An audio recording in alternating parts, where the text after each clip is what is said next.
sit here and load, I suppose I can tell a story from the early 90s. I hadn't been driving very long, only a couple of years, and I was in Dothan, Georgia, and I called in to get dispatched and got a load. Can't remember where I loaded. All I remember is dispatch telling me that I had to stop in Macon, Georgia and pick up another one of our drivers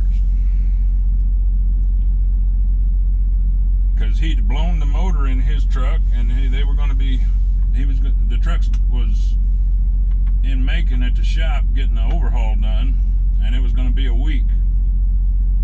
And we'll just call the driver Bob. Bob is one of those names that I've never had very good luck with, so we'll call him Bob. I won't give his real name. So I swung into the place where he was getting his overhaul done, and he'd had his bags ready, and we throwed them in the truck and headed off because I was loaded going to Walmart. Seymour, Indiana, is it? I think it's Seymour. It doesn't matter. We had to go through Atlanta.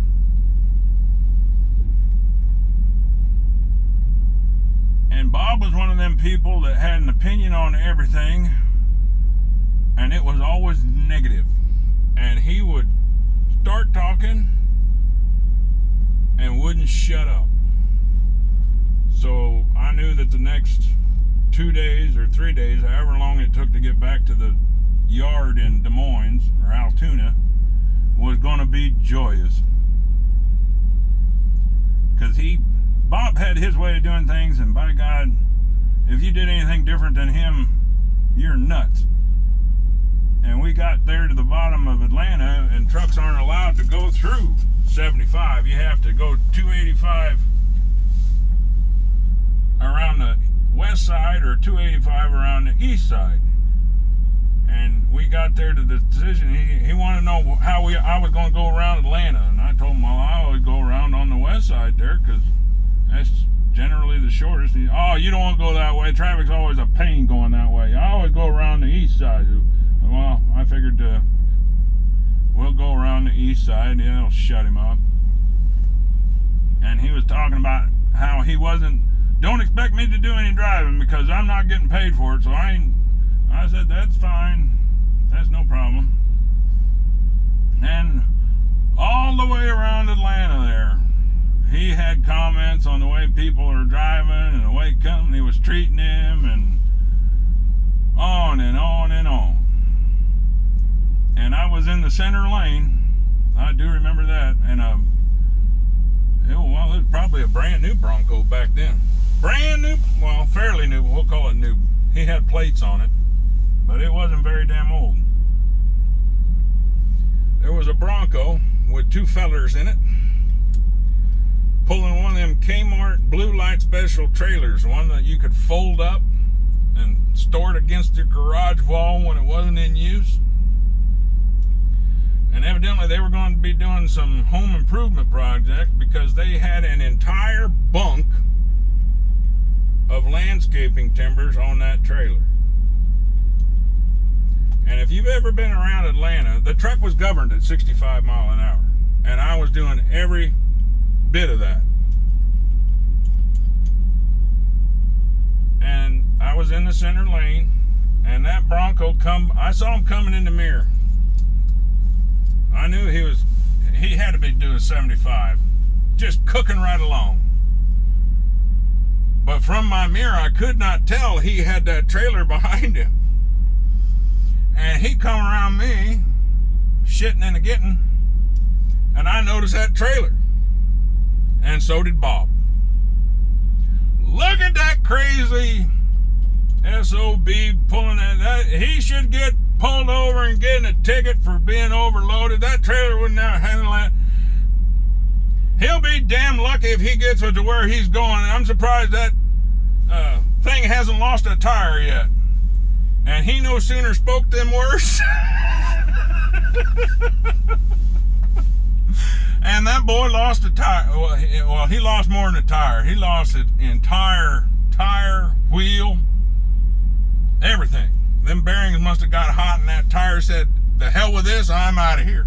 And it veered off to the right, and that trailer spindle hit the ground, and that short wheelbase Bronco, it was the funniest thing you ever seen. That's all you saw was that guy turning hard left and hard right and hard left, because it started swaying so bad. It would swing all the way to the right and hit the rear bumper on that Bronco, and then it would just, in a split second, flip the other way and hit the left side of his bumper.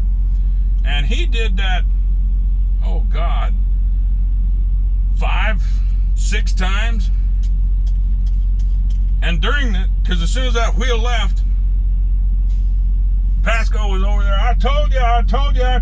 And I give that boy credit. He had them timbers strapped down, well, the landscaping timbers. They're like 4x4s, but they're rounded on 2 sides, or curved on 2 sides, that you could make a retaining wall out of or something, I guess. He had them strapped down good, because it flipped left and right 5 or 6 times. But on that 7th try, the back strap broke, and he scattered timbers across all 3 lanes of 285 there. And there was a roadway truck in the right lane, and behind roadway was a Monson truck, and there was us in the center lane. Well, when he lost them poles, he was in the far right lane, so roadway didn't want to run him over. So everybody started moving right, which I didn't care. There wasn't anybody on my left, so I moved left too. And the majority of those posts landed in the center lane. So roadway decided he wanted that left lane, which I was occupying, which left me nowhere to go but the shoulder, and there's not much of a shoulder there. And there was no concrete. It was one of the few stretches of that road that actually had a grass median in the middle. And it had been 92 or 93 whenever we had all that.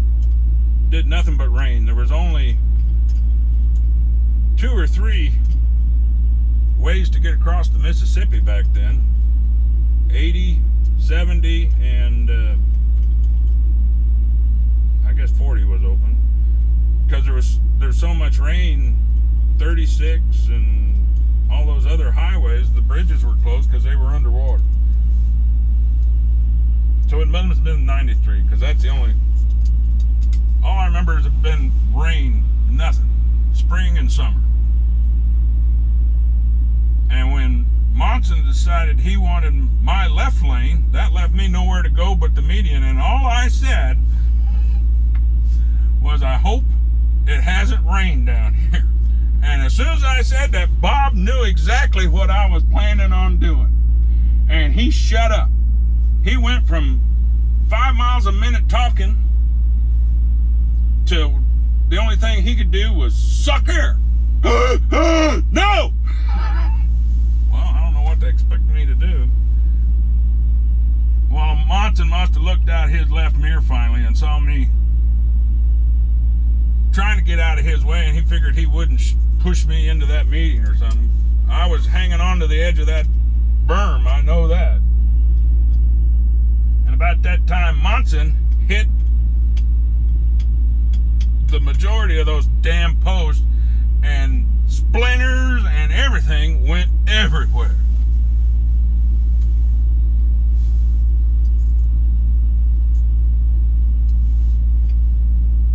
And after we got through there, everybody settled back down, and there was about, total, there must have been about 13 seconds of silence from Bob. And as soon as, I suppose once his heart started again, he was right back at it. Oh well, the shit you see out here. But that's one of the stories.